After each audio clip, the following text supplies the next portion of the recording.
Hello and welcome to the sponsored webinar from Lyngsoe Systems, Beyond Logistics, Revolutionizing Supply Chains Through Seamless Automation. Before we get started, there are a few housekeeping notes I'm going to review. First, this webinar is being recorded. All who registered for today's webinar will be notified via email when the recording is available. Also, as you probably have noticed, you are muted. We will have time at the end of the presentation to answer any questions you may have. To submit questions, send those utilizing the Q&A option, which is located at the bottom of the application screen. I'm now pleased to introduce to you the host of today's webinar, Sean Stevens. Sean is the Business Development Executive at Lyngsoe Systems. Welcome, Sean, and take it away. Thanks, Michael. I appreciate it. Hi, everybody. Thanks for taking some time out of your day to listen to our webinar today. It's much appreciated. My name is Sean Stevens. I'm the Business Development Manager for Lyngsoe Systems North America, and I have my colleague with me, Alan Jensen, who is my Solutions Manager. We're going to take you through a deck that gives you an overview of Lyngsoe Systems, what we're about, and where we focus in certain verticals, and then at the end we're going to go into some real life case studies and then be able to answer some questions at the end of the webinar. So without any further ado, Lyngsoe Systems, what we're all about is we create visibility and transparency in your supply chain operation utilizing IoT technologies. We're a worldwide organization based in Denmark, and we have offices in Toronto, Canada, in Frederick, Maryland, just outside of Washington, D.C., and also in London.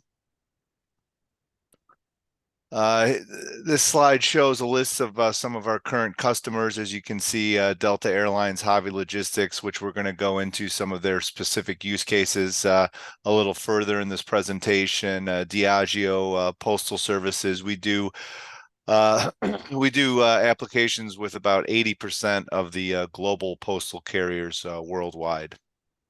And the industries we serve, library is actually a separate group from what Alan and I are in. Alan and I are in the logistics segment of Lyngsoe Systems, and we really focus on logistics, retail, postal logistics, healthcare, manufacturing, and supply chain. Airlines and airports are where we are primarily focused. What we do, we're an end-to-end solution provider, so we offer a purpose-specific turnkey solution, and we take end-to-end responsibility for that solution. And what we really do is we connect your physical flow to the digital landscape, so we can support multiple use cases, and it's really all about providing visibility of workflow through a web portal, scalable solutions to fit current needs and present needs, and then of course they're all based on international data, GS1 standards, and GS1 data capture applications. This is a good slide because it encapsulates really our whole solution set, and I'm going to take you through this stack. It's our Lyngsoe Live Logistics stack. And we are technology agnostic at the end of the day, but we primarily do most of our installs are within RFID, passive RFID, but we can do active RFID, Bluetooth Low Energy, traditional barcode, GPS, long range. Really, it's all about getting the best technology fit for each customer's specific use case and business case. So I'll use RFID as an example as I take you through this stack. And obviously your level 1 is your identify layer. So that would be the passive RFID tag in this instance. And then your second level is your hardware level, the readers, right? The RFID readers. And there's a lot of different types of readers. We have several partners in that space that we partner with. We do manufacture one of our own portals, the RTLS portal, which is typically hung over a dock door or a choke point. It's a choke point reader to show product moving in and out of a certain, room or area. But as there's also handheld readers, there's RFID readers that can be mounted in high-end ceilings in a warehouse distribution center that can give you a very wide read range. And then obviously the other readers you see here are for different technologies such as the Bluetooth low energy gateway. We can do some vision technology, handheld scanners, as I mentioned as well. And then you get into our middleware, our software piece. So level 3 is our capture layer. So we're getting all the data, all the reads from the hardware, from the RFID readers, and we're collecting that data. We're managing the hardware. We're doing some low-level filtering and getting some tag zone values, and then we push it up to our 4th layer, and this is our share layer, and this is where all our device, our management engines are. And we have a device management piece that controls, again, all the hardware to make sure all the readers are online, and if they're not online, then we can troubleshoot remotely. Managing all the data. As I'm sure most of you know, there's a ton of data coming in from those RFID readers, right? An RFID tag is getting read hundreds of times per second.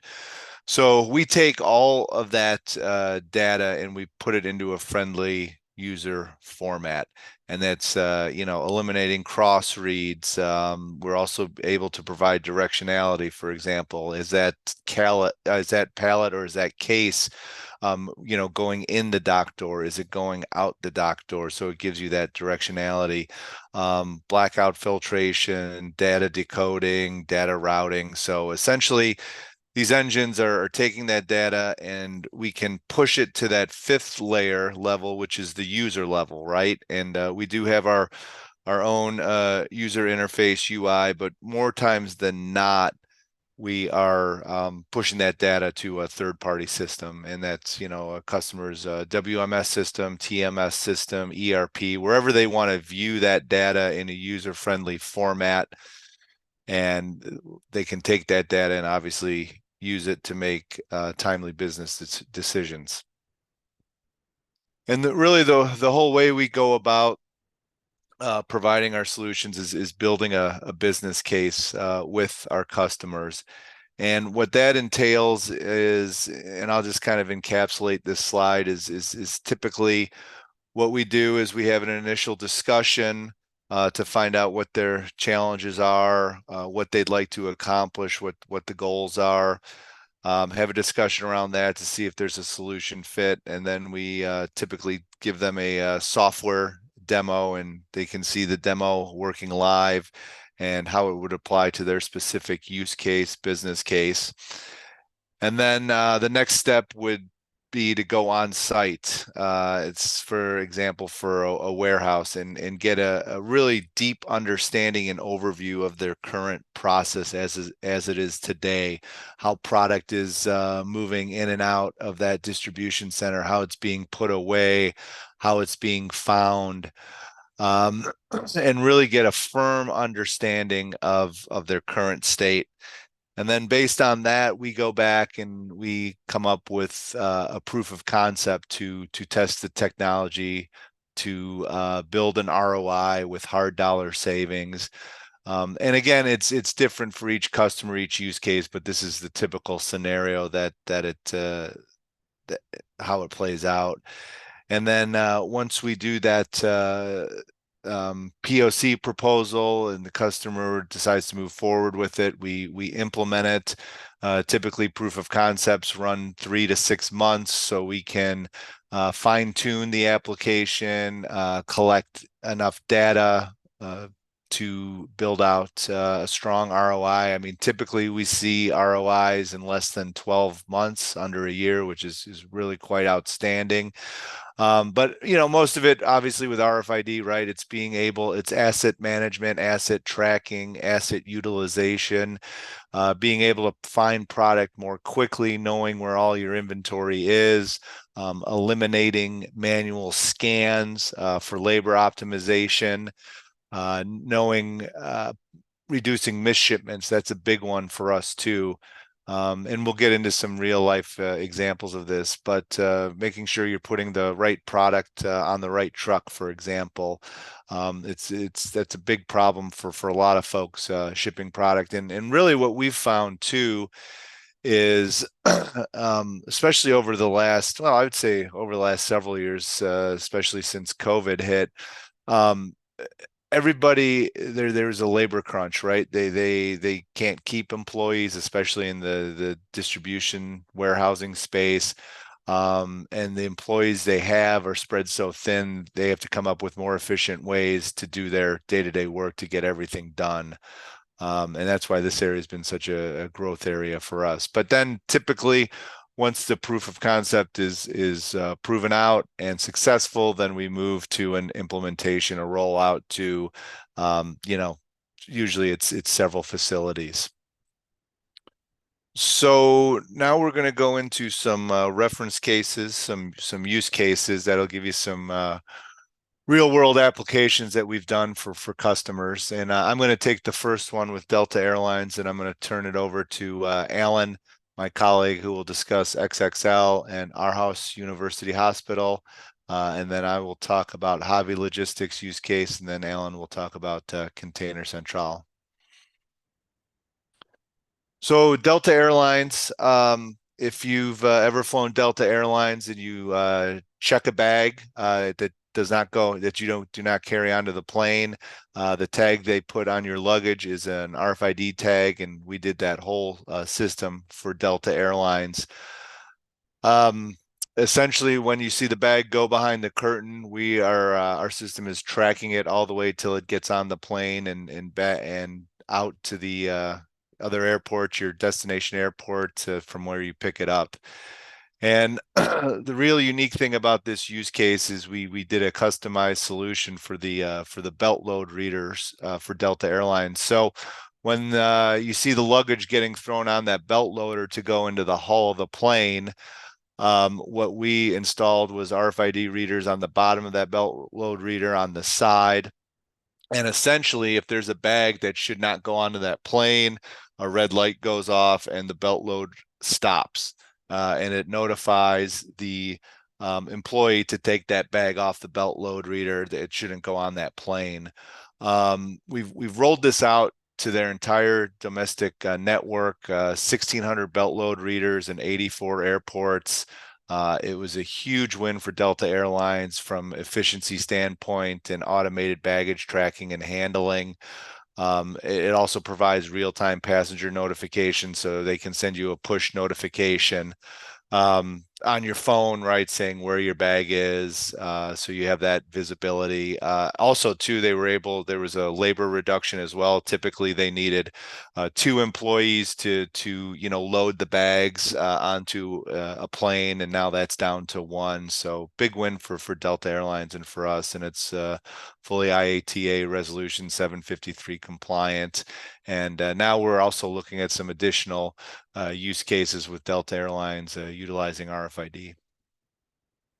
So Alan, I'll kick it over to you to discuss the XXL case story. And if you want to give the folks a little background on XXL, they're a large sporting goods retailer in the Nordics. Yeah, well, thank you, Sean. Yes, correct. XXL Sport is a big sporting goods distribution channel in the Nordics. They're operating in Norway and in Sweden. What we have done with them over the past 5 to 6 years is implementing automated shipment processes throughout their warehouses.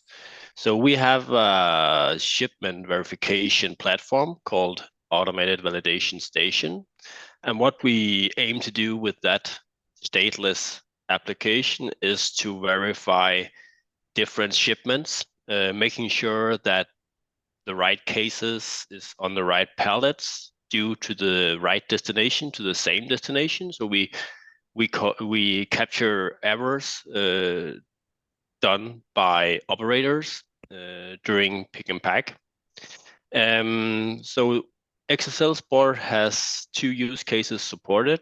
They have the destination validation. So every time a pallet has been picked, they run that pallet through a validation station, basically an RTLS portal, where it captures every single one of the RFID tags on that pallet, making sure that all the cases is bound for the same destination. When that process has completed, that information is getting updated into the XSL Sports VMS solution, so they are fully traceable of every single pallet shipped out. After validating all cases on a specific pallet, that pallet goes onto the staging area, and at some point during the day, of course, that pallet gets loaded onto a truck, and that's where the load validation on the pallet level is implemented. So every time a truck moves into a loading dock, pallets starts to get loaded up. And if a pallet is not on the loading manifest, on the shipping manifest for that specific route, an alarm will go off, and the operator will get notified that you are about to load a pallet which is not currently on the manifest. So either remove the pallet or add that specific pallet to the manifest. So basically, XSL Sport has gained a lot of security within making sure that they are actually shipping the right goods. So they have reduced quite sufficiently the number of returns that they get and the logistical issues they have getting full pallets shipped back and redistribute. So we are seeing an increased amount of customers looking for these types of solutions. So yeah, that's about XSL Sport. For the next case story we've brought today is for the Aarhus University Hospital. Aarhus is the second largest city in Denmark. We have been working with those guys for quite the number of years. The full campus size of a university hospital in Aarhus is roughly about 4 million square miles, or square miles, that's a huge facility. It's square feet, of course. And that facility, we have implemented roughly 2,500 readers, and that is covering almost 6,000 unique locations. So that's individual rooms, that's corridors, that's larger areas and smaller areas. Basically, the university hospital has put tags on pretty much everything. So that's beds, that's employees, that's patients, that's sterile goods, that's medical equipment, tools, etc. So the main reason they went into, of course, RFID and tracking of objects and colleagues is to either reduce time wasted in finding assets. So actually, they have done a field study and calculated a safe. They have decreased the number of hours they spend each day by 250 hours altogether. But that's only one benefit. So that's reduction in time wasted for locating stuff. They also have an optimized resource allocation. So over a large facility like this one, you have different departments utilizing the same equipment. So if you're scared that you won't have enough beds, you won't have enough wheelchairs and so forth, you would keep those assets in your department, and that would lead to other departments having to over purchase different equipment. So they also have a lot of utilization efficiency gains in their purchase department.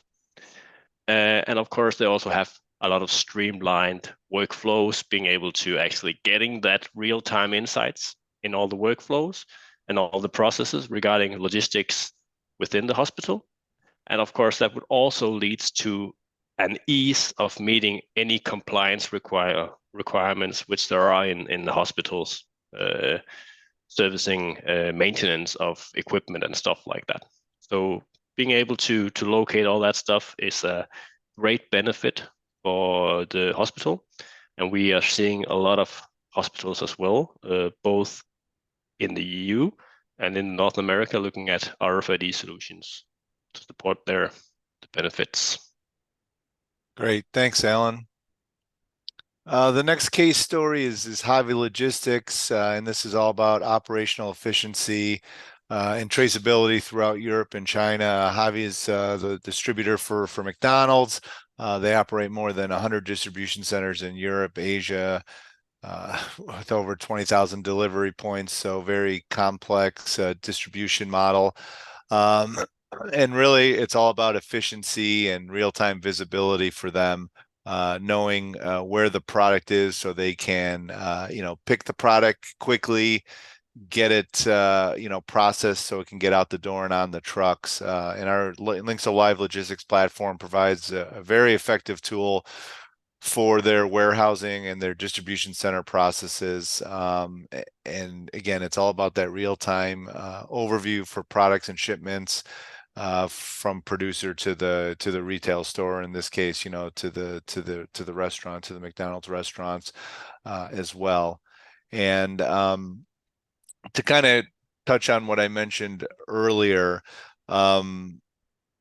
missed shipments, big problem for folks like Javi Logistics. Not only, and to elaborate on that a little bit, it's not only the cost of something showing up at the wrong destination, the monetary cost, but also all that time used on chasing those items down.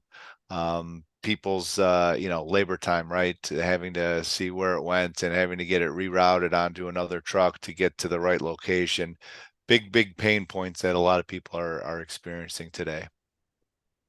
So then I'll turn it over to Alan for the last case story that we'll talk about today, and that's Container Central. Yeah, and Container Central is a European-based manager of a pool of a lot of returnable transport items, 4.5 million of those. They are operating within plants and flowers. So every time that at least across the European nations, you see plants and flowers sitting at any retail store. Most of the time, this will be a Container Central container, and that would also have a tag provided by Lyngsoe Systems. So they are circulating these 4.5 million containers between a little more than 23,000 customers. That's across the world. So that's like growers, transporters, retailers, and so forth. Some of the main issues they were trying to solve coming to Lyngsoe Systems was that they have, of course, first off, they would like visibility and tracking to be used for billing purposes, because those 20-something thousand customers, they are paying based on the time that they are actually using those returnable transport items. So that visibility, that tracking data is really important for those purposes as well. Also, Container Central have a lot of issues with actually counterfeiting of the containers, which they have in circulation. That leads to maintaining non-Container Central containers. People are basically stealing the components of the individual containers, so the wheels and so forth, exchanging those with lesser quality wheels. So they needed to be able to capture those counterfeit containers, and that's automated in a way that if we know they can capture that information based on the tag. So the tag itself is the solution that we brought to the table. It's a special design. The case that you see on the screen, it's specially designed to allow for long-range tracking. So the tag itself is a custom-made tag. The casing is a case in which you try to open this case, you will actually damage the RFID tag inside, making it unusable. And we also designed it to be able to have high performance in the specific use cases for Container Central. And so that's stacked containers moving at a specific speed in a specific environment. keeping maintenance processes and servicing of that amount of RTIs they have in circulation is also, of course, an issue, a problem, and having a specific knowledge of each individual container and where it is in the world, how long time since the last maintenance and schedule and so forth, they can manage that operation a lot more intelligently at this time.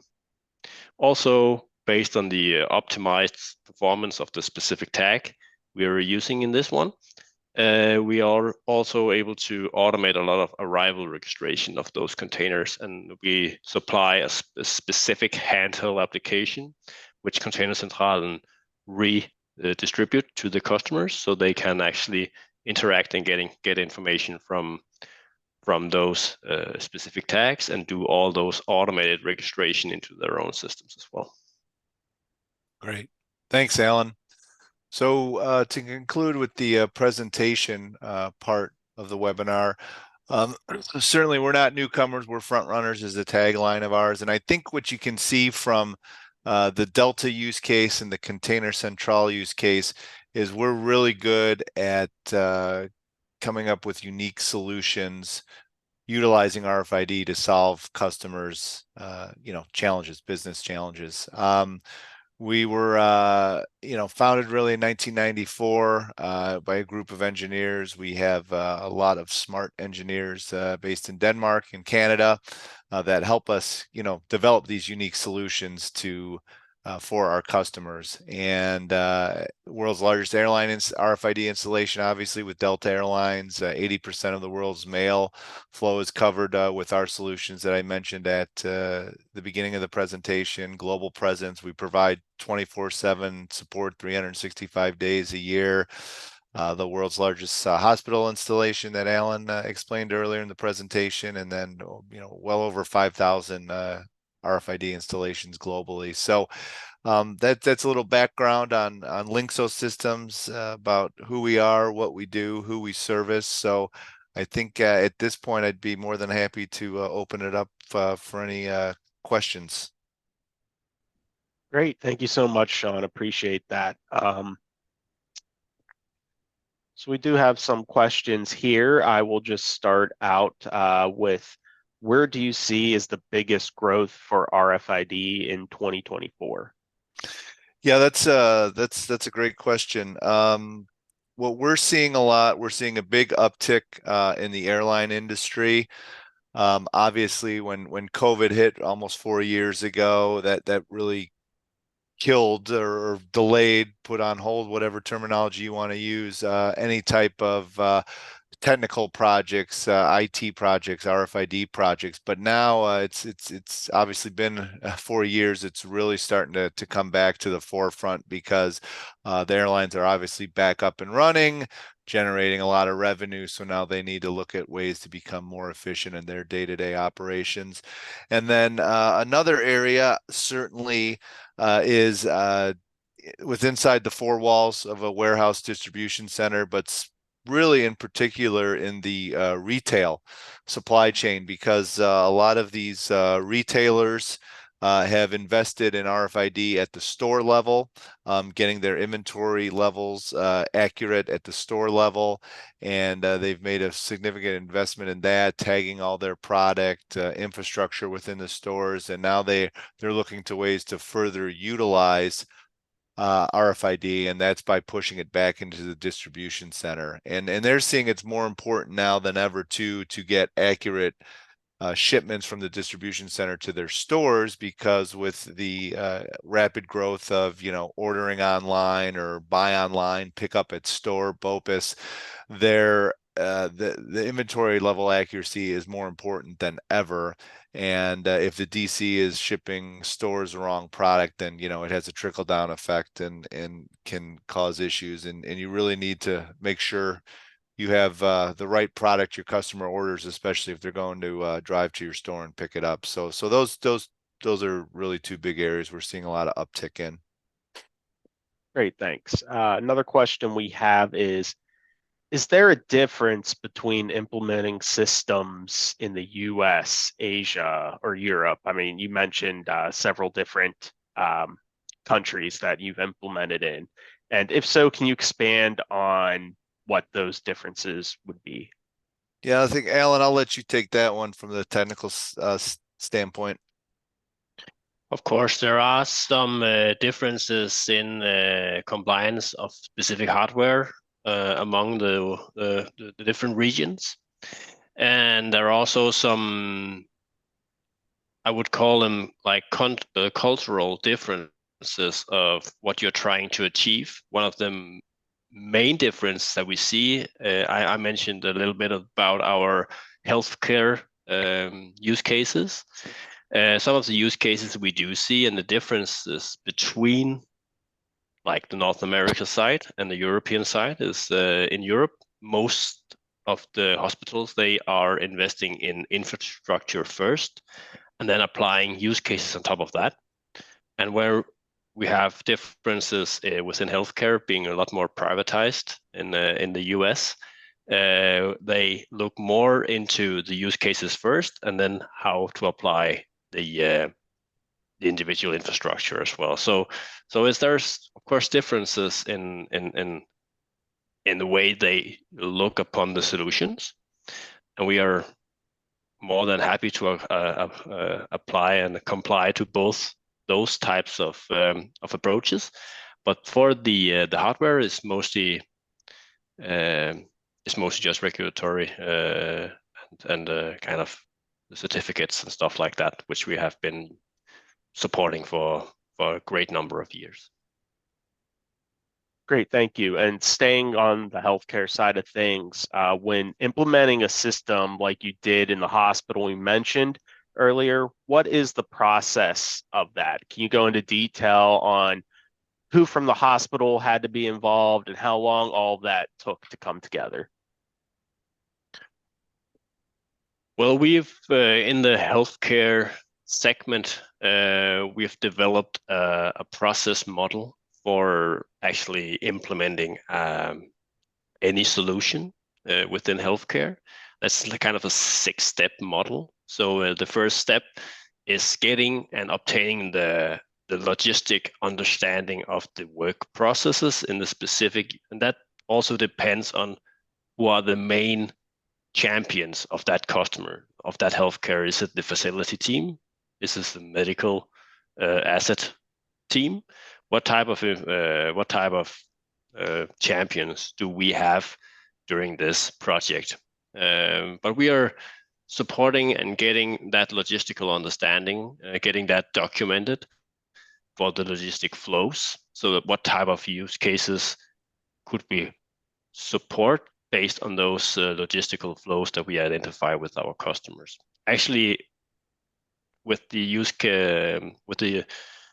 customer case of Aarhus University Hospital, we actually went in and identified 38 different use cases on top of those logistical documentation of the flows, existing flows. And those 38 use cases then was further described and organized during our step 2, which is kind of, we need to identify what we're going to solve, how we're going to solve it, what are the business drivers for actually solving those, and there's always a priority. We can't do everything. The budget just won't allow us to do it, so we need to prioritize all that, all those use cases.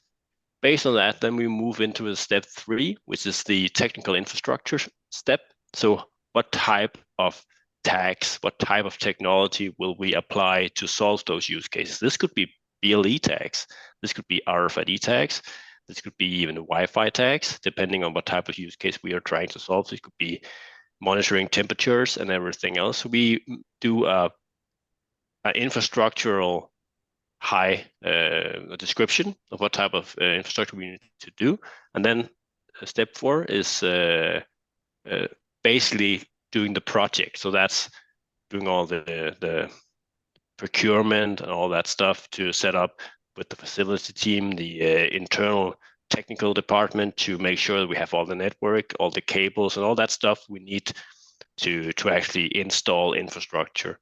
And then we design the actual solution, and then we install and test and all that stuff which Sean was talking about earlier, either during a pilot POC in a very restricted area of the hospital or the warehouse, or what type of project we work with, and then just building from there, adding additional use cases, additional areas, physical areas on top of that. Yeah, and to elaborate on that just a little bit, I think that's kind of true with almost any vertical that you're trying to sell into. But yeah, this is it's a lengthy process, no question. It's not something that happens overnight, and really we're more than not talking to folks in operations, right? Like a VP of operations whose job is to find better ways to run their current operation, and then typically IT's involved, and then typically the larger size project. We're a lot of times talking to C-level too. But I thought Alan brought up a good point too, especially with RFID. Once we get in and we start talking about potential use cases and issues, you can use RFID for a lot of things, no question. But really what we tell our customers is, let's start on one use case, start small, prove that out, and build from there. Because we've really found that to be the most successful way to go about it. It's kind of that old adage, right? How do you eat an elephant? One bite at a time. Because if you start looking at multiple applications, it just gets too convoluted, and you kind of lose focus on the main intent or the main business case. So that's really a good way to, I think, that we feel, go about selling the whole solution. Great. Thank you again, Sean. So these next questions are more geared toward the airline industry. To start, are you tagging items other than luggage? We are not now, but we're in discussions. Airlines are looking at beverage carts, for example, food carts, to track those. That's certainly a use case, and then not only luggage, but what ties into luggage is, as I'm sure most of you know, a lot of these commercial airliners, right? And they're also carrying freight, ULDs. You see those big metal containers that are getting loaded into the hull of the planes. So they're looking to utilize RFID to track those as well. And then, the nice thing too is another thing we do, obviously, there's some physics restrictions with RFID that I'm sure most people know. Metals and liquids, right? Liquids absorb the RFID signal, metals reflect it. But we do have a lab in outside of Toronto, Canada, where we can test tags for our customers, so they can send us their product, and we can find not only the optimal inlay chip, but the ultimate placement on that product, so they're getting the most efficient reads possible. So that's something we offer as well as part of being that end-to-end solution provider. And then, are there any other airlines that you know of besides Delta adopting RFID at scale? No, not at scale, but I think that is really that's just due to the pandemic. There were tons of them looking at it in 2020, and then the simple fact is, when you go from overnight zero revenue, everything gets shut down, and you have to reevaluate, reassess, and it's certainly taken a lot longer than most people wanted. But now all the big ones are starting to look at it in some form, whether it's luggage or beverage carts or cargo in the hull. It's on their radar for sure. So I think that's a big opportunity. Certainly, as I mentioned earlier. Yeah. And then, is Delta available to be used as a reference account for Lyngsoe and RFID?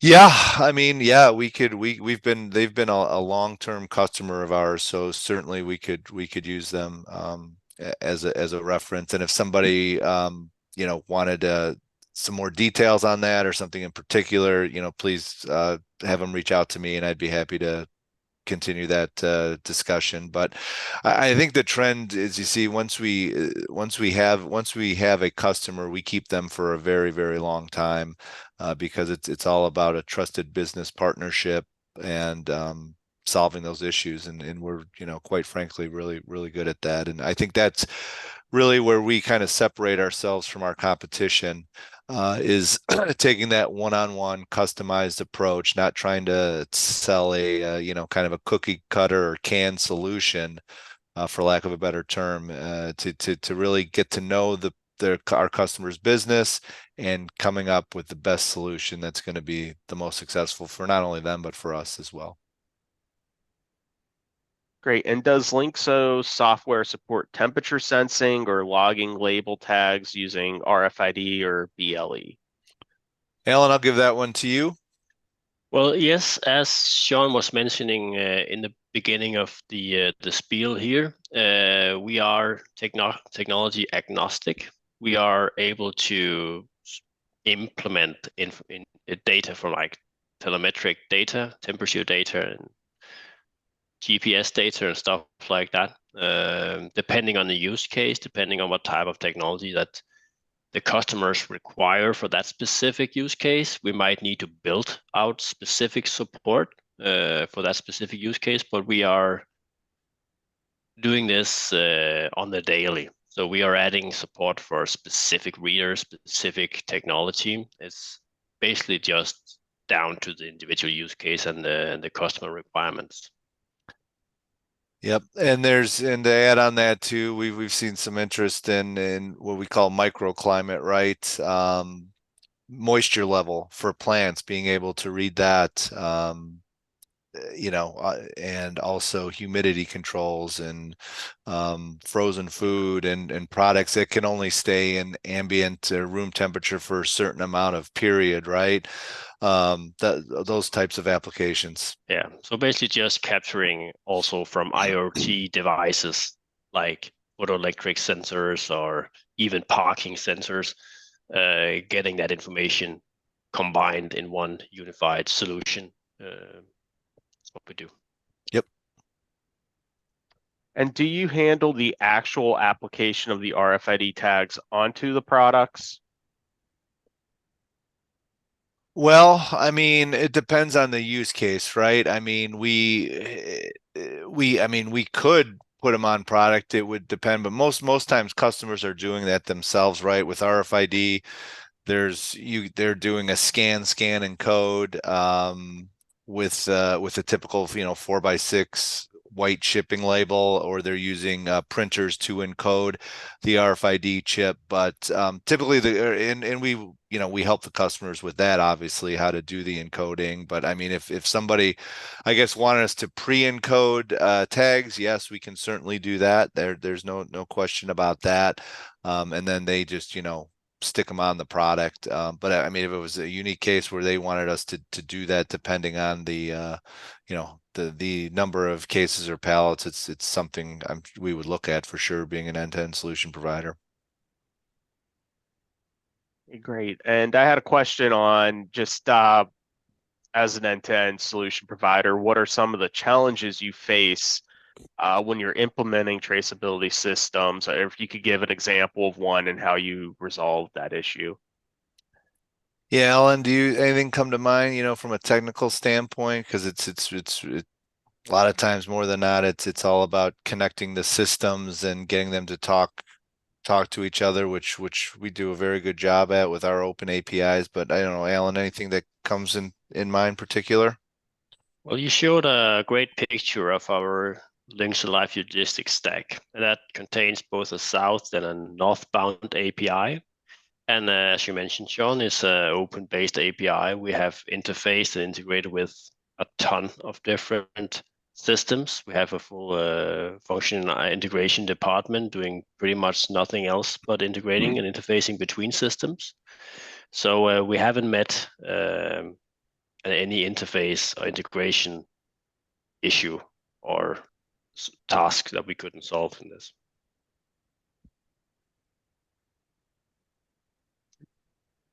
And then another question we had was someone mentioned counterfeiting containers was surprising. Can your custom tags then be used potentially in other applications to help with anti-counterfeiting? So I think Alan's talking about that container central tag that we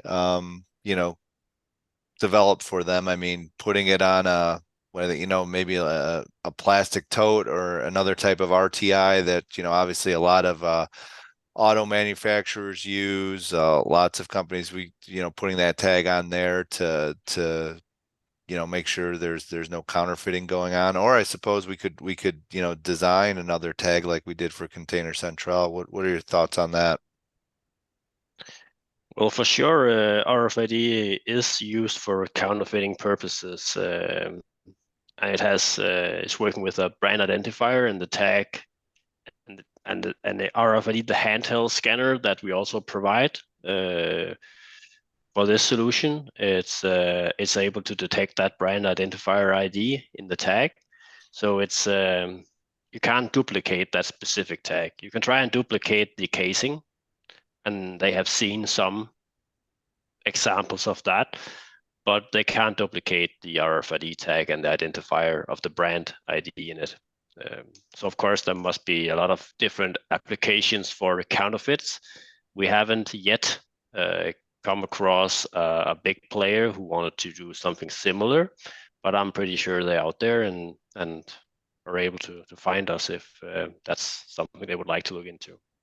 Yeah, and the only real brand protection identity stuff I've come across so far is really high end um, retail brands, right? Like your Gucci's, your Louis Vuittons, those type of ones where it's their brand name is extremely important for many reasons. But that's primarily where I've seen it so far. Great. And we had another question just saying how you mentioned earlier a proof of concept, and they're just wondering if we need a proof of concept today when we know that these offerings work, or should it be more, as you mentioned earlier, start small and then grow when the implementation shows it works? Yeah, no, that's a great question. I go back. Yeah, I think it's about starting small. I mean, we have not done a use case that's gone straight from discussing it to rollout. I mean, I wish it did. It'd make my job a lot easier. But the fact of the matter is, more times than not, this is it's a sizable investment, and they want to test it out not only to see if it's viable, and POC, or sometimes we call it an MVP, the most minimum viable product, just to make sure it's on the right track. It's going to solve the issue at hand, and then you as I mentioned earlier, you expand from there.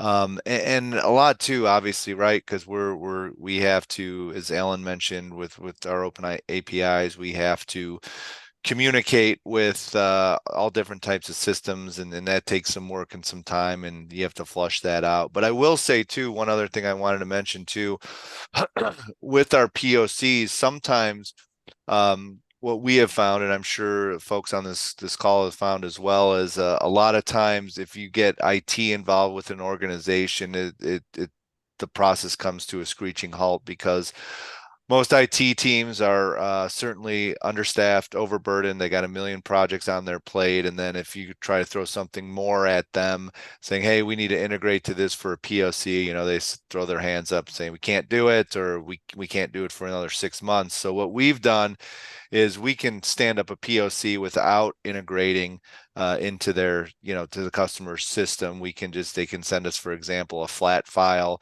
with the data on a daily basis, and then we can still prove out the business case that way and get things moving. And it's less resources on the customer side for the POC. So that's something to keep in mind as well. Great, and we'll end on this question. I guess that we'll have both of you answer this. What do you see as the future in logistics automation? Yeah, so I'll go first. I mean, I kind of hit on it earlier at the beginning of the presentation. I I think the growth for especially RFID within logistics is huge. Um, A lot of reasons. Labor constrictions, as I mentioned earlier. But now there's just so much more product, just the way consumers shop every day, right? There's so much, I mean, right? We all know Amazon, right? Or at least here in the United States. And there's been such a dynamic shift from, say just going to the store to buy your product to, hey, let me show up on my doorstep, right? I mean, most people that are, especially folks that aren't in this industry, they just go to their computer and they can order like a toothbrush, one item, and it can be on their door the next day. Now even same day. And there's even a rush, right? Because now even next day isn't good enough. They want same day or 2 hour, 4 hour windows. So again, it's all about becoming more efficient, and they need to do that, and RFID is a great tool for that. So instead of having somebody physically scan each case or pallet, it's being automatically read as it's going through not only the dock door but through certain parts of a distribution center warehouse. So tremendous growth, because the burden on all the shippers continues to grow. That's not going away. I think if you're following it too, all the big carriers are going all in on RFID. For example, I mean, UPS has publicly stated that they're going to start outfitting each one of their delivery trucks with an RFID reader. Right. So then they know it gets off the truck to, on the route trucks, gets off the truck, gets delivered to the door, it eliminates that scanning. It's again all about more efficiency, right? So they can deliver more packages in an 8 hour time window. That's what it's all about. But FedEx is looking at it, DHL, that they're all looking at it. And eventually what we see is, how barcoding revolutionized things back in the 70s, even before my time. RFID is going to do the same. And I'll say, Alan, anything you want to add to that? I think you pretty much summed a lot of the potentials up, and what we see as a kind of the outlook for RFID. Of course, like inventory accuracy is very important. I think a lot of customers, a lot of distribution customers in logistics and distribution, looking a lot at like cost efficiencies. So not only during the actual transportation of the goods, but also internally. So what are the internal processes, tracking like their internal vehicles and all the work processes that they carry out to become more efficient. And RFID is just a great way of capturing the real world into data, and being able to work even more with that data. So not just capturing information, but actually transforming that information into actual knowledge of the working process internally as well. All right. Thanks again, everyone. Appreciate it, and enjoy the rest of your day. Thanks, everybody. Have a good day. Bye-bye.